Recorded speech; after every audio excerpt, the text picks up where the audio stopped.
علماء کرام و حفاظ کرام، قابل احترام میرے بزرگوں، ہم عمر نوجوان میرے ساتھیوں، خواتین اسلام، پردہ نشین میری ماں اور بہنوں، اور جہاں تک میری آواز جا رہی ہے کیمبرج ایریا سے باہر بیٹھے ہوئے سنی مسلمانوں، السلام علیکم ورحمۃ اللہ وبرکاتہ۔ وعلیکم السلام ورحمۃ اللہ۔ الحمدللہ نحمده ونصلی علی رسوله الکریم، اما بعد فاعوذ باللہ من الشیطان الرجیم، بسم اللہ الرحمن الرحیم۔ یا ایہا الذین آمنوا قوا انفسکم واہلیکم نارا۔ آمنت باللہ صدق اللہ العظیم وبلغنا رسولہ النبی الامین المتین المبین المعین الکریم، ونحن على ذلك لمن الشاهدين والشاكرين والذاكرين والحمد لله رب العالمين۔ آئیے حضرات، سب سے پہلے ہم اور آپ مل کر اپنے اور ساری کائنات کے مرکزی عقیدت انیس بے کساں چارہ سازی دردمنداں، ہم غریبوں کے غمگسار، ہم فقیروں کے سرور، در اللہ المغنون، سر اللہ المخزون، عالم ما کان وما یکون، جانو دلی انبیاء، تاجی دلی اسفیاء، حضور رحمت تمام خلاصہ کائنات جناب احمد مجتبی محمد مصطفیٰ ارواحنا فدا صلی اللہ تعالی علیہ وسلم کی بارگاہ میں درود پاک پڑھیں اور پڑھے باواز بلند، اللہم صلی علی سیدنا شفیعنا مولانا محمد بارک وسلم، سلام و سلام علیک یا رسول اللہ صلی اللہ تعالی علیہ وسلم۔ حضرات، مجھ سے پیشتر حافظ قاری جناب شاہد رضا نوری نے، نوری سے آپ لوگوں نے بہت اچھا نعت پاک سنا، اور ان سے پیشتر ایک بہت ہی مدلل اور مفصل تقریر آپ لوگوں نے میرے والد گرامی سے سماعت کی۔ یقیناً مجھے ایسا لگتا ہے کہ میرے والد صاحب کی تقریر کے بعد اب میری گفتگو کی کوئی ضرورت نہ تھی، کیونکہ آج میں جو کچھ بھی ہوں انہی سے ہوں، انہی سے سیکھ کر کے آیا ہوں۔ یہ آپ لوگوں کی محبت ہے، یہ آپ لوگوں نے مجھے اپنا قیمتی وقت دیا۔ حضرات، ویسے مجھے حکم ہوا ہے زیادہ دیر نہ بیٹھوں، بس 20 سے 25 منٹ کے اندر میں اپنی گفتگو کو سمیٹنے کی کوشش کروں گا۔ حضرات، اللہ تبارک و تعالیٰ کی بارگاہ میں دعا ہے کہ میرا اللہ، میں نے جس آیت کریمہ کی تلاوت کرنے کا شرف حاصل کیا ہے، میرا پروردگار اس کے مطابق مجھے حق بولنے اور آپ تمامی حضرات کو حق سن کر حق پر عمل کرنے، سیٹی تو ختم کر دیے، سیٹی مار رہا ہے، آپ حضرات کو حق سن کر حق پر عمل کرنے اور اسے عام کرنے کی توفیق عطا فرمائے۔ حضرات، اللہ تبارک و تعالی ارشاد فرماتا ہے، یا ایھا الذین آمنوا قوا انفسکم واہلیکم نارا۔ اے ایمان والو، بچاؤ اپنے آپ کو اور اپنے اہل و عیال کو جہنم کی آگ سے۔ حضرات، آپ آیت کریمہ پر غور کریں، اس پر غور فکر کریں۔ اللہ فرماتا ہے، اے ایمان والو، بچاؤ اپنے آپ کو اور اپنے اہل و عیال کو جہنم کی آگ سے۔ حضرات، ہمیں اپنے آپ کو بھی جہنم کی آگ سے بچانا ہے اپنے گھر والوں کو بھی جہنم کی آگ سے بچانا ہے، اپنے بیوی بچوں کو بھی جہنم کی آگ سے بچانا ہے، اپنے ماں بہنوں کو بھی جہنم کی آگ سے بچانا ہے، اپنے بھائیوں کو بھی جہنم کی آگ سے بچانا ہے، خود کو بھی جہنم کی آگ سے بچانا ہے، اپنے گھر والوں کو بھی جہنم کی آگ سے بچانا ہے۔ آپ بھی جہنم کی آگ سے بچیے، اپنے گھر والوں کو بھی جہنم کی آگ سے بچائیے۔ لیکن حضرات کتنے لوگ ہیں جو جہنم کی آگ سے بچنا چاہتے ہیں؟ ذرا جلدی سے ہاتھ اٹھا کر بتا دیں مجھے، کتنے لوگ ہیں؟ سبحان اللہ سبحان اللہ، سب کے سب جہنم کی آگ سے بچنا چاہتے ہیں۔ مگر حضرات کبھی آپ نے سوچا کہ ہم جہنم کی آگ سے کیسے بچ پائیں گے؟ ہم اپنے آپ کو جہنم کی آگ سے کیسے بچائیں گے؟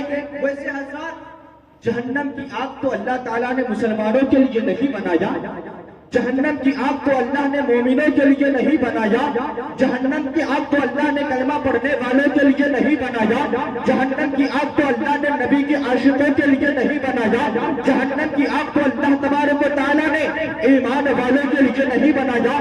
لیکن اس کے باوجود پروردگار عالم ایمان والوں ہی سے فرما رہا ہے کہ اے ایمان والوں، بچاؤ اپنے آپ کو اور اپنے اہل عیال کو جہنم کی آگ سے۔ جہنم سے بچنے کا حکم کلمہ پڑھنے والوں سے دیا جا رہا ہے، جہنم سے بچنے کا حکم کلمہ پڑھنے والوں کو دیا جا رہا ہے، ایمان والوں کو دیا جا رہا ہے۔ مسلمانوں سے کہا جا رہا ہے کہ اے مسلمانوں، بچاؤ اپنے آپ کو اور اپنے گھر والوں کو جہنم کی آگ سے۔ اے ایمان والوں، بچاؤ اپنے آپ کو جہنم کی آگ سے۔ اے مومنوں، بچاؤ اپنے آپ کو جہنم کی آگ سے۔ اے نبی کے عاشقوں، بچاؤ اپنے آپ کو جہنم کی آگ سے۔ محترم حضرات، میں نے عالم تصور میں سوال کیا، اے پروردگار، اے مالک، تو نے جہنم کی آگ تو مسلمانوں کے لیے نہیں بنایا، جہنم کی آگ تو کلمہ پڑھنے والوں کے لیے نہیں بنایا۔ اے مولا، تو نے جہنم کی آگ تو نبی کے عاشقوں کے لیے نہیں بنایا، جہنم کی آگ تو ایمان والوں کے لیے نہیں بنایا، جہنم کی آگ تو مسلمانوں کے لیے نہیں بنایا۔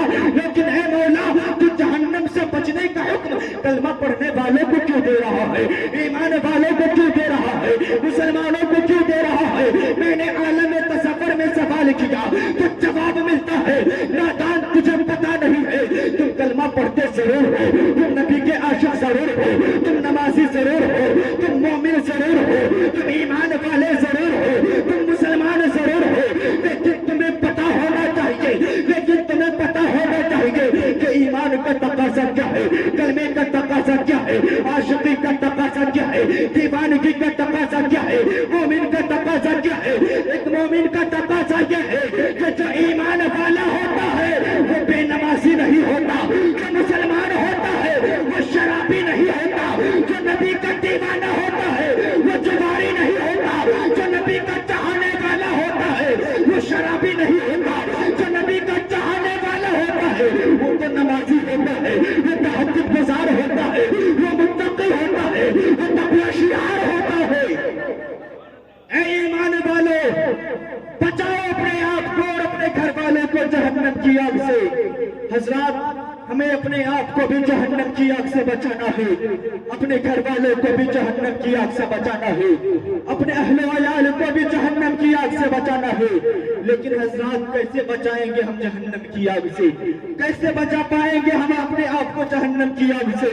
کیسے بچائیں گے ہم اپنے گھر والوں کو جہنم کی آگ سے؟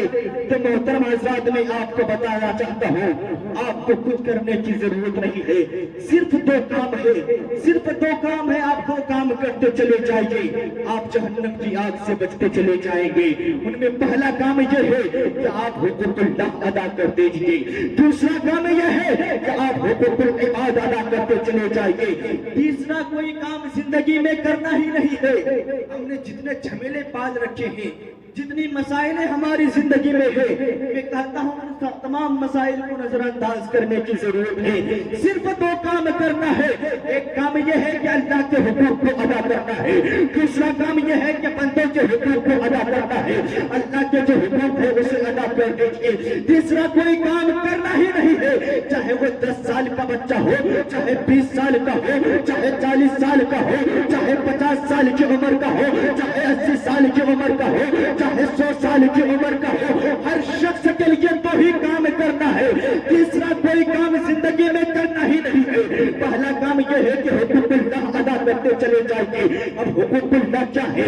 हुकूकुल्लाह ये है कि अल्लाह के हुक्म ये है कि वक्त पे नमाज को अदा कर दीजिए, अल्लाह वक्त पे नमाज अदा कर दीजिए, माह रमजान के रोजे रखे, अल्लाह ने अगर माल दिया है तो ज़कात अदा कर दीजिए, अगर साहिब इस्तिताअत है तो हज को चले जाइए, साहिब इस्तिताअत है तो हज को चले जाइए, गरीबों की मदद करते रहेंगे, अल्लाह की किबरियाई बयान करते रहेंगे, अल्लाह की तस्बीह व तहलील करते रहेंगे, अल्लाह के हुकूक अदा होते चले जा रहे हैं, हुकूकुल्लाह अदा होता चला जा रहा है। अब दूसरा अमल क्या है?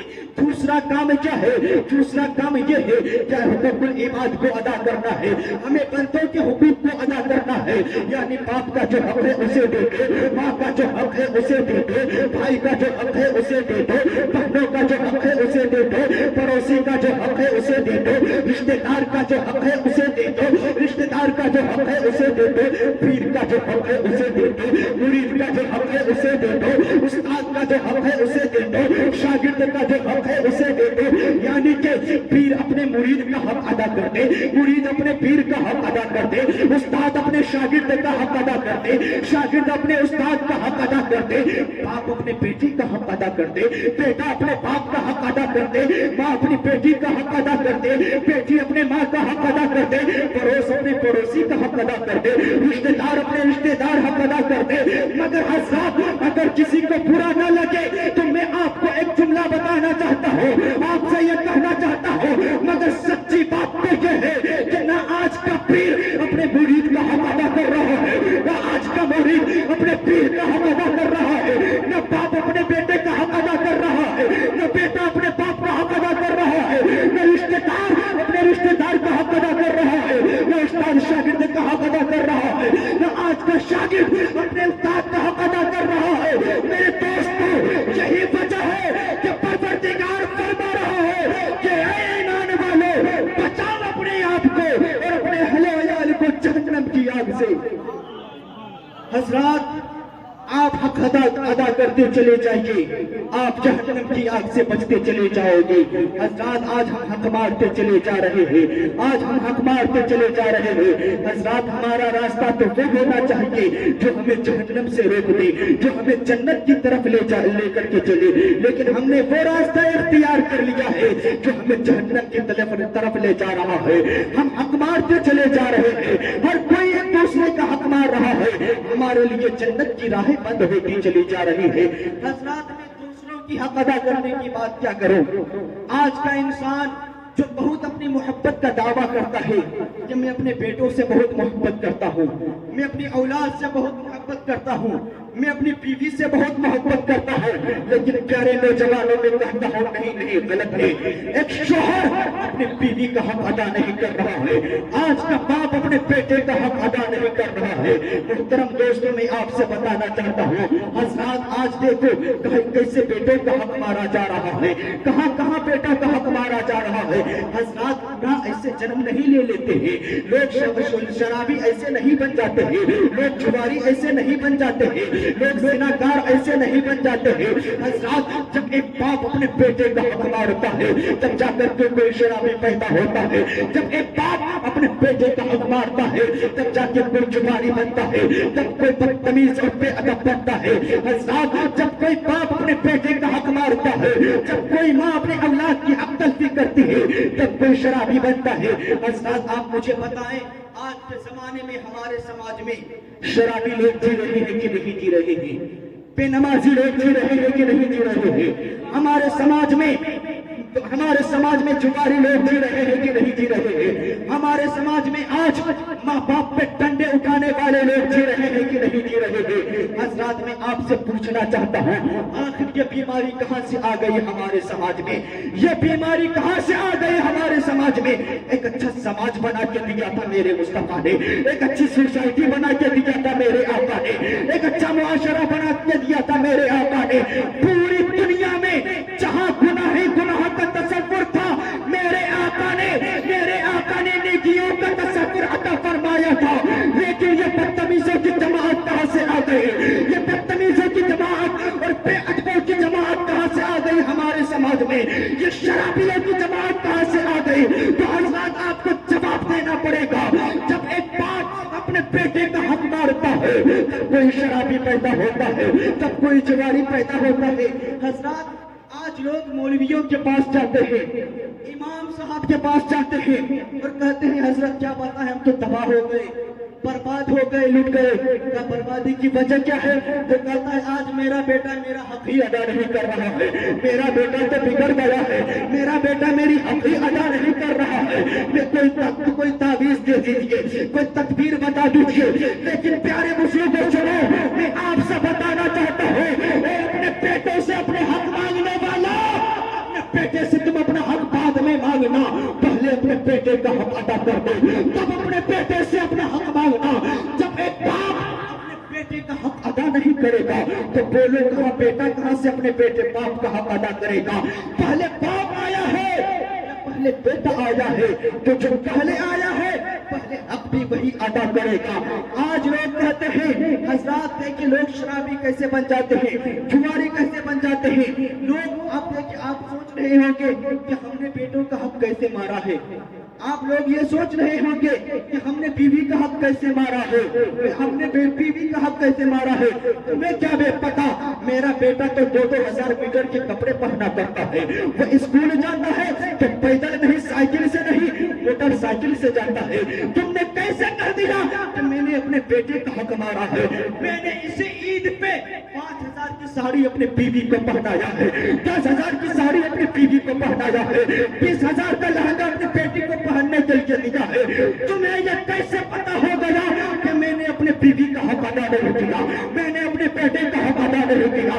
मेरा बेटा खाता है तो काजू किशमिश ही खाया करता है, लजीज गजा खाता है।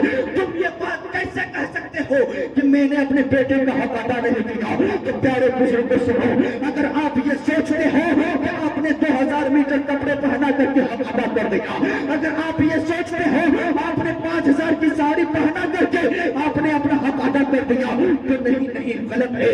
आपका हक तो तब अदा होता जब आप हलाल की कमाई से अपने बेटे को खिलाए होते। आपका हक उस वक्त अदा होता जब आप हलाल की कमाई से अपनी बीवी को 5,000 की साड़ी पहनाए होते।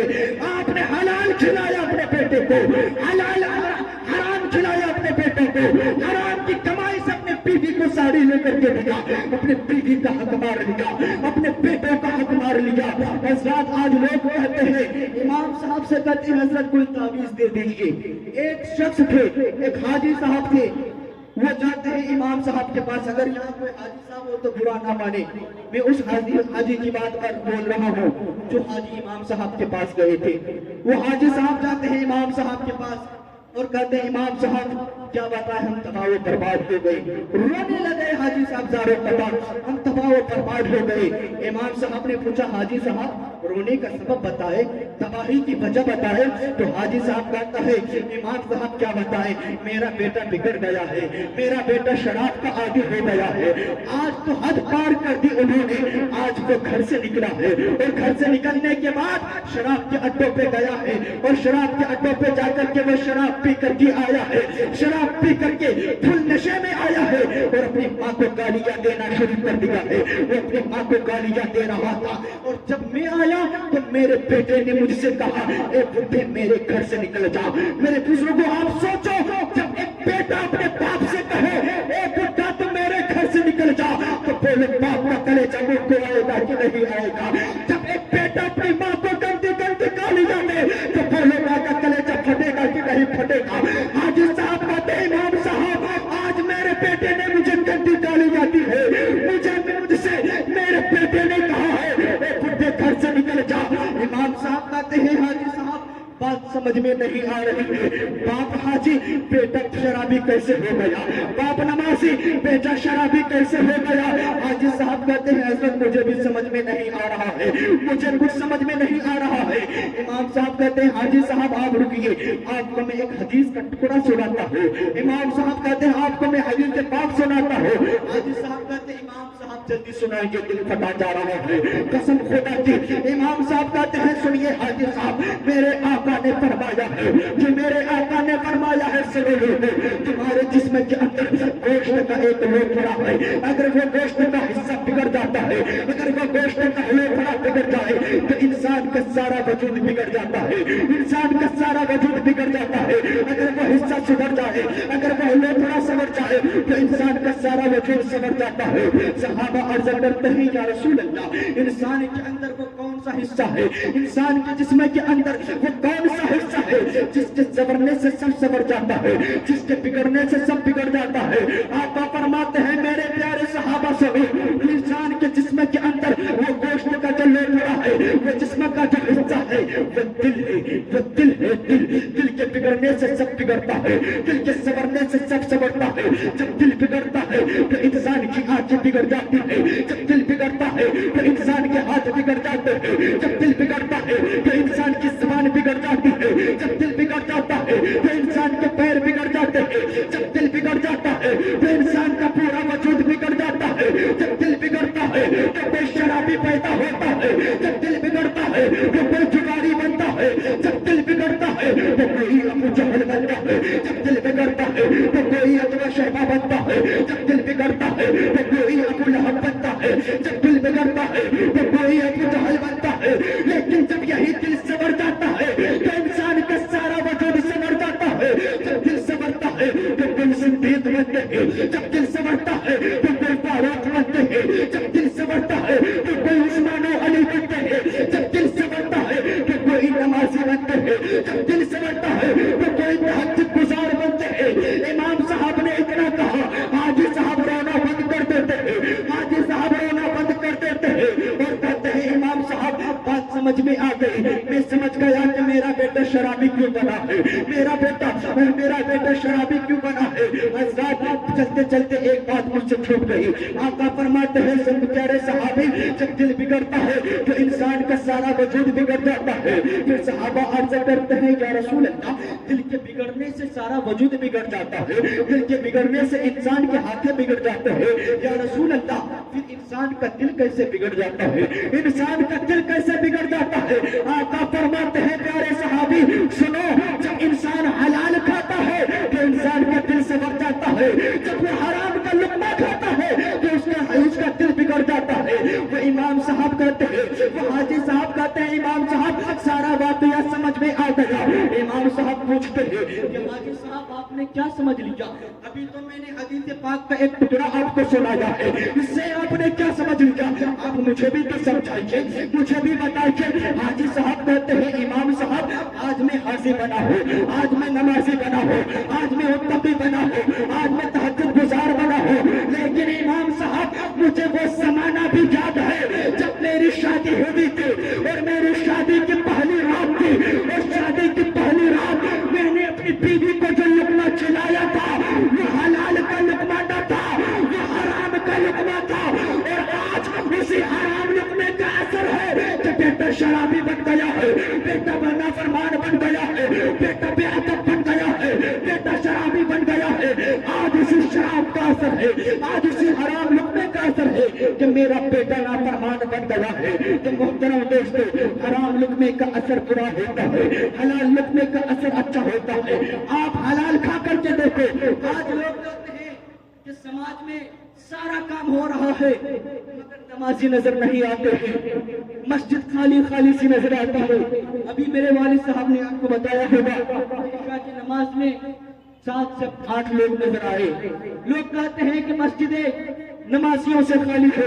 मैं कहता हूँ प्यारे मुसलमानों, किसी को नमाज के लिए कहने की जरूरत नहीं पड़ेगी, आप सिर्फ हलाल खा के चले जाओ, वो हलाल लुक़मा खुद आपको मस्जिद की तरफ लेकर के जाएगा। हलाल लुक़मा खुद इंसान की तबलीग करता है। प्यारे मुसलमानों, खुद भी हलाल खाओ, अपने बच्चों को भी हलाल खिलाओ, अपनी बीवी को भी हलाल खिलाओ। अल्लाह अल्लाह, हलाल लुक़मे का असर अच्छा होता है, हराम लुक़मे का असर बुरा होता है। हज़रात देखिए हराम लुक़मे का असर कैसे अच्छा होता है। एक शख्स के 4 बेटे हैं, एक शख्स के 4 बेटे हैं। देखिए आज बेटों का हक कैसे मारा जा रहा है। एक शख्स के 4 बेटे हैं, एक को डॉक्टर बनाया, एक को इंजीनियर बनाया, एक को प्रोफेसर बनाया, एक को वकील बनाया। बनाना चाहिए, पैसे हैं उनके पास, डॉक्टर नहीं बनाएगा तो और क्या बनाएगा, इंजीनियर नहीं बनाएगा तो और क्या बनाएगा, प्रोफेसर नहीं बनाएगा तो और क्या बनाएगा। बनाना भी चाहिए, इसलिए कि तालीम जरूरी है। मुसलमानों, आज अगर अपना आपका कोई डॉक्टर नहीं होगा, अगर आपका कोई वकील नहीं होगा, अगर आपका कोई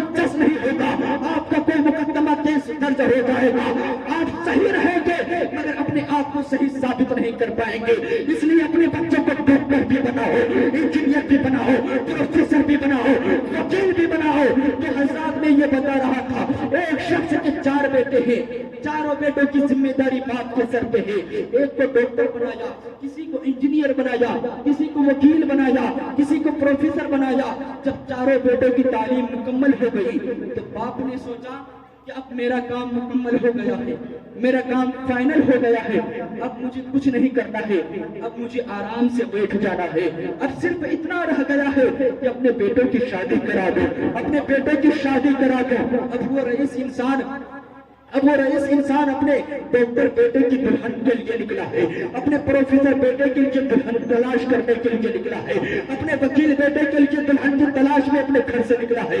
گاؤں کا جائزہ لیا, پڑوس کا جائزہ لیا, محلے کا جائزہ لیا, اپنے اگل پاس کے گاؤں کا جائزہ لیا, لیکن اسے اپنے لیے کوئی بہو نہیں مل رہی ہے, اپنے ڈاکٹر بیٹے کے لیے دلہن نہیں مل رہی ہے. آپ اس رئیس انسان سے سوال کرو کہ اے رئیس میاں, کیا سماج بیٹیوں سے خالی ہو چکا ہے کہ تجھے اپنے ڈاکٹر بیٹے کے لیے دلہن نہیں ملتی, تجھے اپنے پروفیسر بیٹے کے لیے دلہن نہیں ملتی؟ کیا سماج میں لڑکیاں نہیں ہیں؟ کیا سماج بچیوں سے خالی ہو چکا ہے؟ آخر تمہیں کوئی لڑکی کیوں نہیں ملتی؟ آخر تمہارے ڈاکٹر بیٹے کے لیے کوئی دلہن کیوں نہیں ملتی؟ آپ اس رئیس انسان سے سوال کرو تو آپ کو جواب یہ دے گا کہ نہیں, ایسی بات تو نہیں ہے. سماج میں تو بہت لڑکیاں ہیں, گاؤں میں تو بہت لڑکیاں ہیں, علاقے میں تو بہت بچیاں ہیں, لیکن میں یہ دیکھ رہا ہوں, میں نے ایک بیٹے کو ڈاکٹر بنایا ہے, اس کے پیچھے 20 لاکھ خرچ کیا, کسی کو وکیل بنایا, اس کے پیچھے 30 لاکھ خرچ کیا,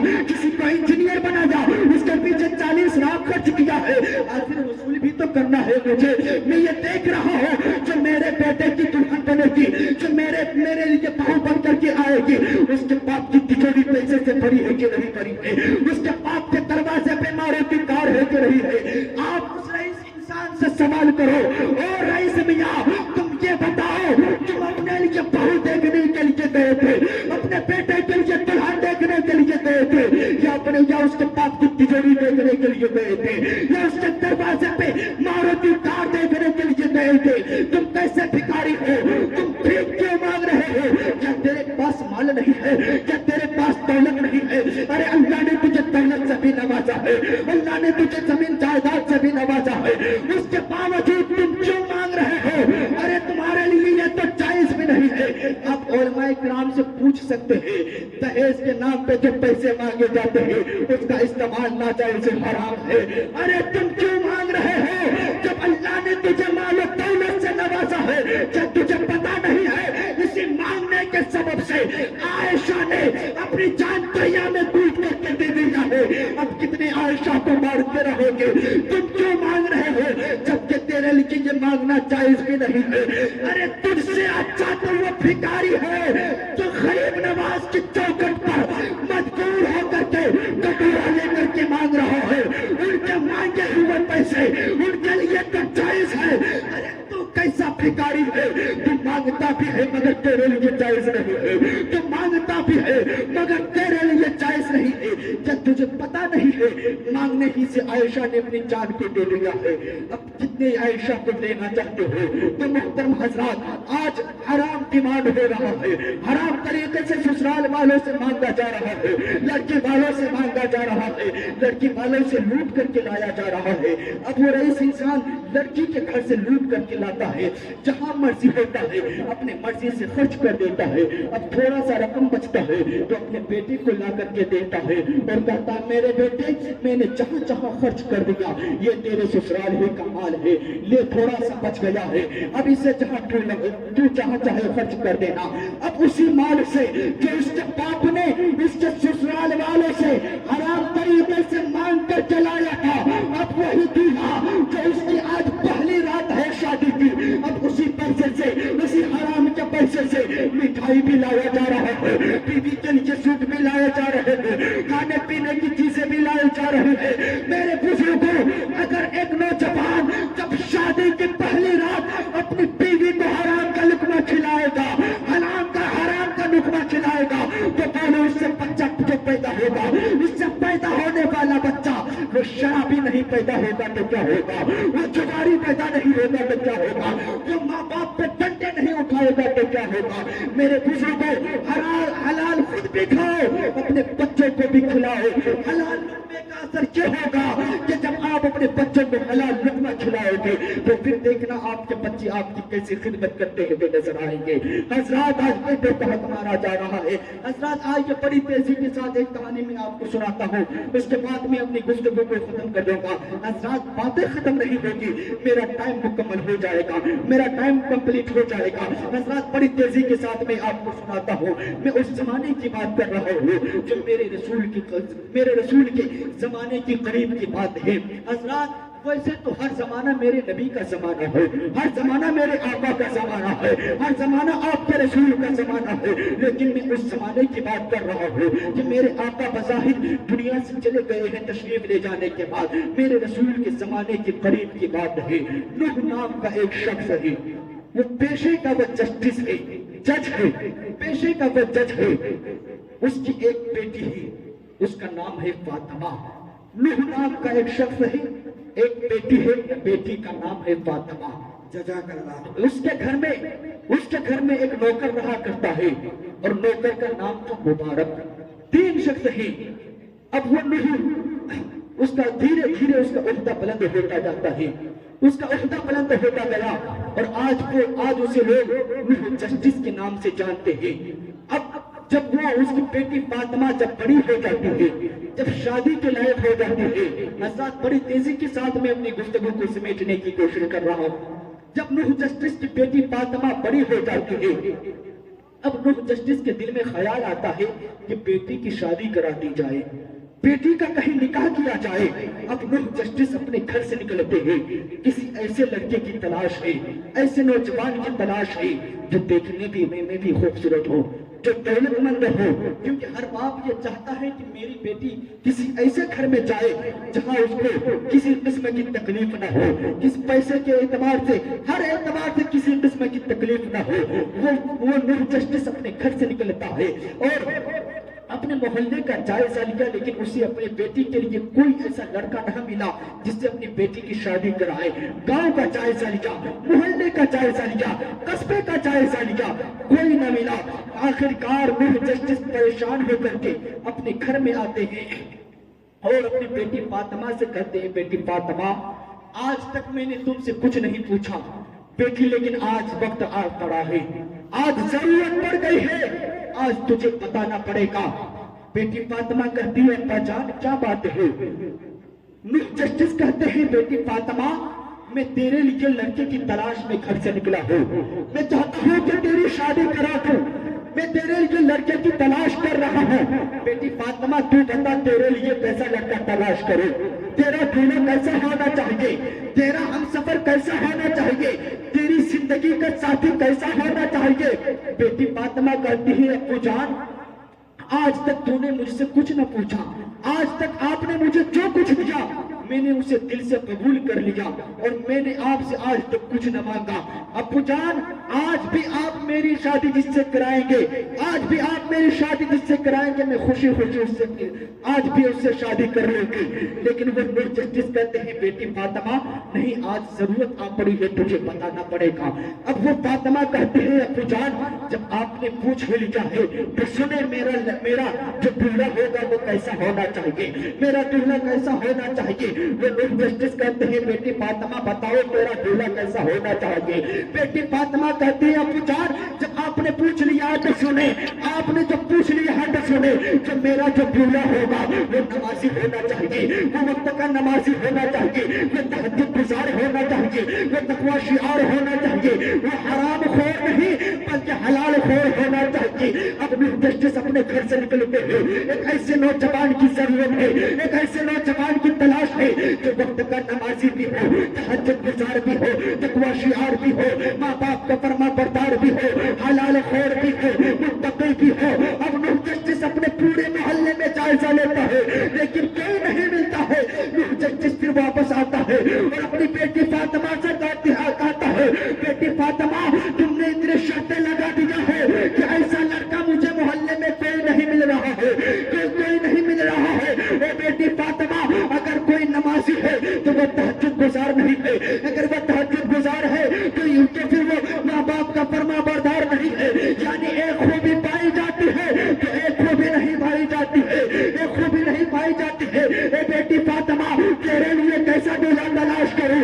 تو فاطمہ جواب دیتی ہے ابو جان آپ نے جو میرے لیے دلہا کی تلاش میں نکلا ہے آپ کا راستہ غلط ہے، آپ نے صحیح راستہ اختیار نہیں کیا ہے۔ اللہ اللہ، ایک بیٹی اپنے باپ سے کہہ رہی ہے ابا جان میرے لیے جو دلہا تلاش کرنا وہ نمازی ہونا چاہیے۔ میرے بزرگوں آپ بتائیں یہاں پہ اتنے لوگ ہیں، آج تک ان میں سے کسی کی بیٹی نے بھی آج تک کہا ہے کہ میرے لیے اچھا نمازی دلہا تلاش کرنا، میرے لیے جو ہے عالم دلہا تلاش کرنا، میرے لیے کوئی قاری قرآن تلاش کرنا۔ میرے بزرگوں وہ کہے گی بھی کیسے، وہ کہتی صحیح، لیکن اگر آپ نے اسے حلال کا لقمہ کھلایا ہوگا وہ کیوں ضرور کرتی؟ آپ نے حلال کا لقمہ نہیں کھلایا۔ آج اگر لڑکیوں کے گھروں میں کوئی عالم کا رشتہ آ جائے، کوئی حافظ قرآن کا رشتہ آ جائے، کوئی ستاریہ والے کا رشتہ آ جائے تو آج ہماری بہنیں یہ کھلے عام کہہ دیتی ہے میں داڑھی والوں سے رشتہ نہیں کروں گا، میں کسی داڑھی والوں سے شادی نہیں کروں گا۔ میری بہنوں تم یاد رکھنا، تم یہ سوچ رہی ہو کہ داڑھی والوں کو انکار کر کے تم اسے حقیر بتا رہی ہو، نہیں نہیں، ایسا گمان ہرگز نہ کرنا، کیونکہ ہر داڑھی والے کو لڑکیاں تو مل جاتی ہے لیکن ہر لڑکیاں اتنی قسمت والے نہیں کہ اسے داڑھی والا دلہا ملے، اسے داڑھی والا دلہا ملے۔ ایک لڑکی پیغام دے رہی ہے، ایک بیٹی اپنے باپ سے کہہ رہی ہے ابا جان میرے لیے کوئی نمازی دلہا تلاش کر کے لاؤ۔ باپ کہتا ہے بیٹی فاطمہ میں اپنے گھر سے نکلا ہوں لیکن کوئی نہیں ملا ہے۔ وہ بیٹی فاطمہ کہتی ہے ابا جان آپ نے غلط راستہ اختیار کیا ہے، آپ کو طریقہ نہیں بتا رہا ہو، آپ اپنے گھر سے تلاش کرنا شروع کریں، آپ اپنے گھر سے تلاش کرنا شروع کریں۔ اب وہ نور جسٹس کہتا ہے اے بیٹی فاطمہ جب میں نے اپنے مرضی سے نکلا تھا تو اپنے ہی گھر سے نکلا تھا، جب تو نے نشان نہیں تھی تو بھی اپنے ہی گھر سے نکلا تھا، لیکن یہ تو گھر کی کیا بات لگا رہی ہے؟ وہ بیٹی فاطمہ کہتی ہے ابا جان حضرات میں بہت تیزی کے ساتھ اپنی گفتگو کو ختم کر رہا ہوں، آپ لوگ ادھر ادھر نہ کریں، بس یہی واقعہ آپ کو سنا کر کے میں اپنی گفتگو کو سمیٹنے کی کوشش کر رہا ہوں۔ حضرات وہ بیٹی فاطمہ کہتی ہے میرے لیے کوئی نمازی دلہا تلاش کر کے لاؤ۔ وہ جسٹس کہتا ہے بیٹی فاطمہ جب تو نے نشان نہیں دی تھی تو بھی میں اپنے ہی گھر سے نکلا تھا، جب اپنے مرضی سے نکلا تھا تو بھی میں اپنے ہی گھر سے نکلا تھا۔ وہ بیٹی فاطمہ کہتی ابا جان آپ اپنے گھر سے تلاش کرنا شروع کریں۔ وہ جسٹس کہتے ہیں لگتا ہے میری بیٹی کو رشتہ دار میں کسی کو پسند کر دیا ہے۔ وہ جسٹس کہتا ہے بیٹی کیا تو نے رشتہ دار میں کسی کو پسند کیا ہے؟ وہ بیٹی فاطمہ کہتی ہے نہیں ابا جان میں نے آپ سے یہ کب کہا کہ میں نے رشتہ دار میں کسی کو پسند کیا ہے، بس میں نے آپ سے اتنا کہا ہے کہ میرا جو دلہا ہوگا وہ نمازی ہونا چاہیے، وہ تہجد گزار ہونا چاہیے، وہ حرام خور نہیں بلکہ وہ حلال خور ہونا چاہیے۔ حضرات اب وہ جسٹس نکلا ہے، جب وہ بیٹی فاطمہ کہتی ہے کہ مجھے نمازی دلہا چاہیے، مجھے نمازی دلہا چاہیے، اب وہ جسٹس کہتا ہے بیٹی مجھے محلے میں ایسا کوئی نظر نہیں آ رہا ہے۔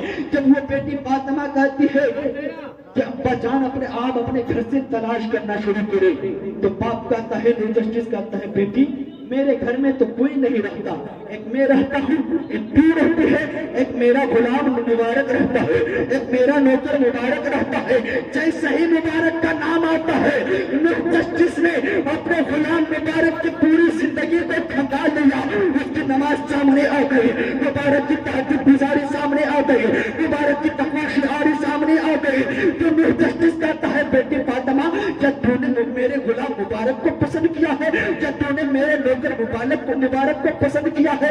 جسٹس کہتا ہے بیٹی فاطمہ تجھے پتا نہیں ہے وہ میرا نوکر ہے، وہ میرا غلام ہے، اور سماج میں نوکروں سے شادی کرنا عیب سمجھا جاتا ہے، سماج میں غلاموں سے شادی کرنا عیب سمجھا جاتا ہے۔